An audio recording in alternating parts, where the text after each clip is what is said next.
What's going on, everyone? My name is Jared, and welcome back to TechWorks.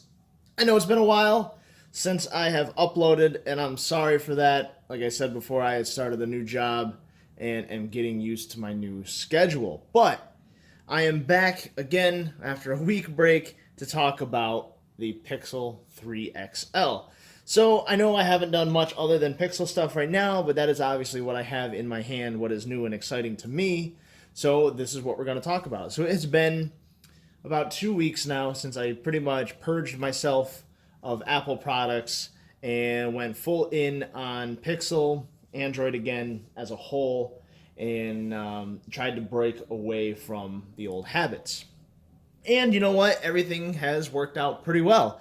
I did miss my Apple Watch, but I have since learned that I really don't need the actual Apple Watch part. I don't make calls too much. My biggest thing is probably fitness tracking, and for that, I got the new Fitbit Charge 3, which is just sitting over there charging. But talking about the Pixel 3, obviously, last time I did not mention specs. So this is the Snapdragon 845, 4 gigs of RAM, a panel on the screen made by Samsung this year rather than LG. So it does prove to be a lot better and a lot nicer of a display than it was with the Pixel 2 XL with its display issues. Outside of that, as you can see, I have put a D-brand skin on this guy.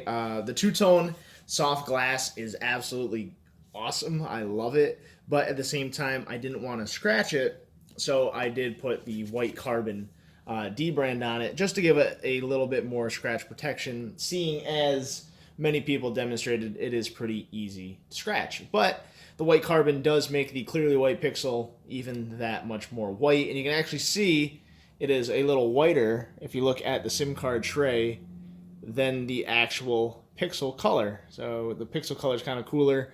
I guess this is a really, really white D-brand skin. And with that, I've also been using the first-party Google fabric case with it. Gives it a nice little bit of style with a little Alcantara in the inside.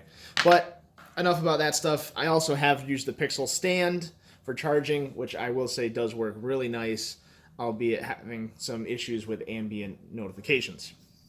Anyway, to the phone.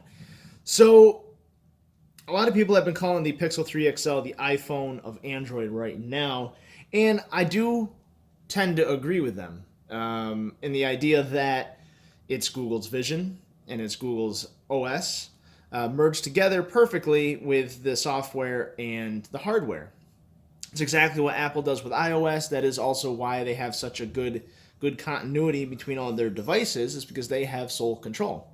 So with this, it's the same way. So when you look at Android, you look at the interface, this is what they want Android to look at. Whether you're going into the settings and you see everything nicely, neatly organized, not so overwhelming amount of options like if you go to an LG phone or a Huawei phone, and not crazy different like a Samsung style settings menu, which kind of reorganizes where everything should be.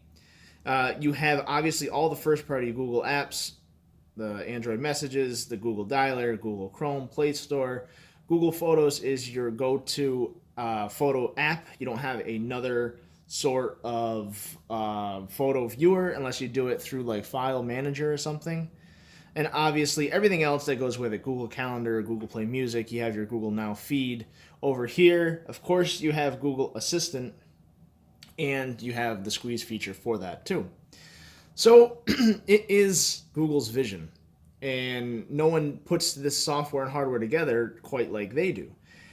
But I agree with them, it is the iPhone of Google because, or the iPhone of Android, because for the money you're paying for this, which is, again, a premium, you're looking at close to $1,000 for the phone. Not quite as much as the iPhone XS Max, but it's up there.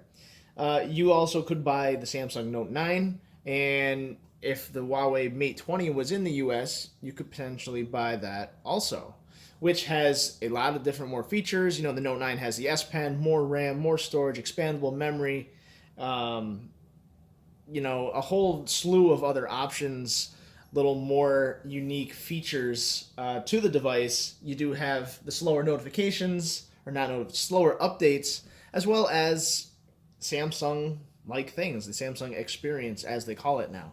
So, of course, as always, there's a trade-off by picking the Pixel over another manufacturer. But like I used to always say with iPhones, the features that Google has implemented, at least I would say for the most part, have worked very well. Night Sight has not been introduced yet. It's still in beta. You can get it by side-loading a different APK, which is a different app for the camera. And all tests show that the Night Sight mode is going to be pretty phenomenal once that's released to users. There has been some issues now with the Pixel, with ambient notifications in the Pixel stand. Memory management has been a little aggressive, so closing of apps a lot more than keeping them in your recents. And, a variety of other things which personally I have not experienced, like distortion in speakers, one's louder than the other, which I think just goes to show because an earpiece speaker is generally smaller than a loudspeaker at the bottom. That's just my take on it. Whether Google has a different answer for that, I'm not sure. And, obviously to point out the obvious, you have the really deep notch compared to what we used to see on the iPhone 10 or other phones like Huawei. And obviously the OnePlus 6T now has just the little tiny, I guess I'll call it a teardrop notch, like their parent company Oppo is using. So there's a couple things going on here. So for me, I don't care about the notch. The notch is just something that's there. It is a progression. It is a stepping stone until we get to full screen. I'm okay with it. It is what it is. You just got to learn to deal with it. At least I will say there is 2 cameras in their housing in that space. They're living in that space, so it's not just for no good reason compared to just other phones that have a big notch with just 1 camera normally, which you didn't really necessarily have to do with. The dual lenses here, one's wide angle, one is normal, so you're able to get more people in your shot if you're taking a selfie.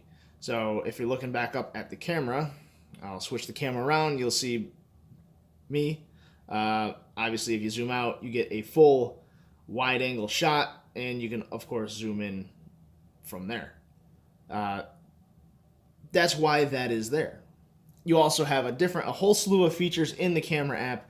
For example, I took a photo of my girlfriend holding a giant Groot.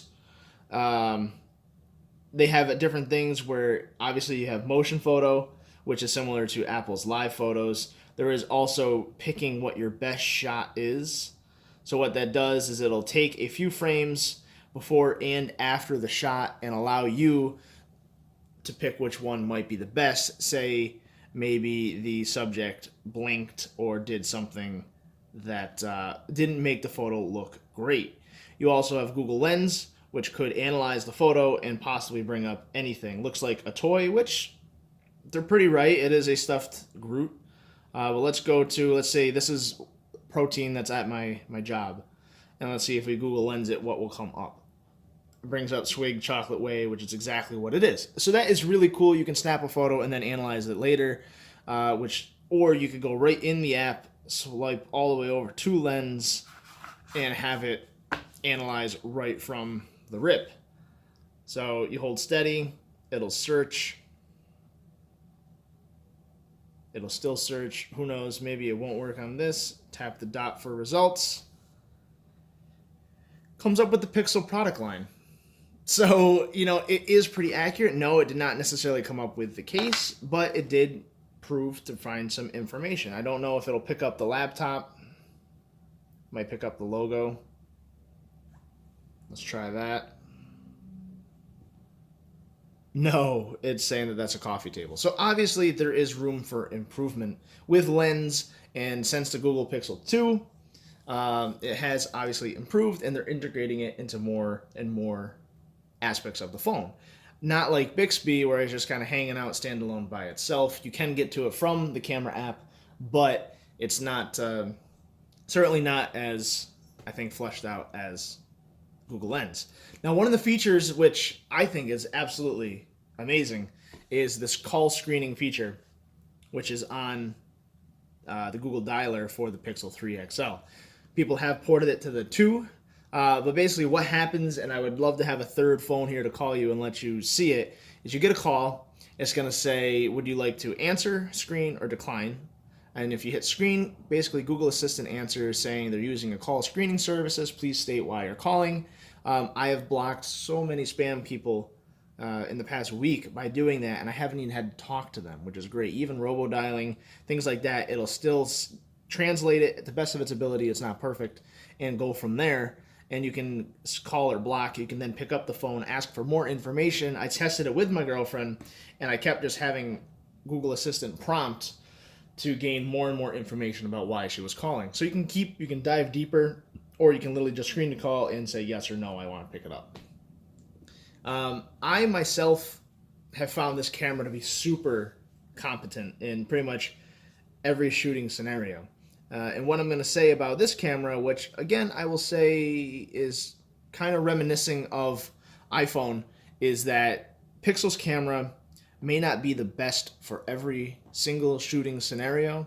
Like the P20 Pro has the 40 megapixel lens, which probably will potentially have better zooms, but this camera overall will take a better photo, meaning in 9 out of 10 scenarios you'll get a great shot with effortlessly trying to take one, while other cameras you might get phenomenal pro level shots, maybe once or twice out of 10 shots. So that's the trade-off. You might never get like that award-winning shot on this. You may not, but you'll have more better shots than bad shots, which is why I've always liked this phone and this camera and how Google does it. So for example, that's a portrait shot of a beer that I was drinking on Friday night. You can see I can turn off the portrait mode. Portrait mode has gotten better in this release again, which was already great compared to some other phones. But the clarity, the color, everything that I've noticed has been really good. A little bit warm on the warm side as far as color balance, but nothing too crazy. I could go on and on about different little things that I like about the Pixel line. I like their support that you can go right from the settings menu and chat, which again, I feel like they are pulling some good points out of Apple's playbook. Rightfully so. They are a $1 trillion company, and someone needs to contest them. And I've said it time and time again, the only one that's going to dethrone Apple is going to be Google if they put enough time, energy, and money into doing so. They have to make sure it's right. They also can't have a ton of release issues, which, you got to look at every other device. There has been release issues for iPhone XS, iPhone 10, Galaxy phones across the board. So it is not unlike companies that have issues right off the rip, but people are extra hard on Google because they are who they are. They do have a ton of money, and they probably shouldn't have as many of those issues as they do, but things happen, and that's all right. So as of right now, I'm going to end this video here. We can get into more specifics in some upcoming videos, but as of right now, I love the Pixel 3 XL. It is absolutely my favorite phone of the year so far. There is a lot of other ones that 6T is going to be a huge value for anybody, as well as the Huawei Mate 20 Pro, which I would love to get my hands on and probably won't due to the price of importing it here into the US. So anyway, thanks for watching. I do appreciate it.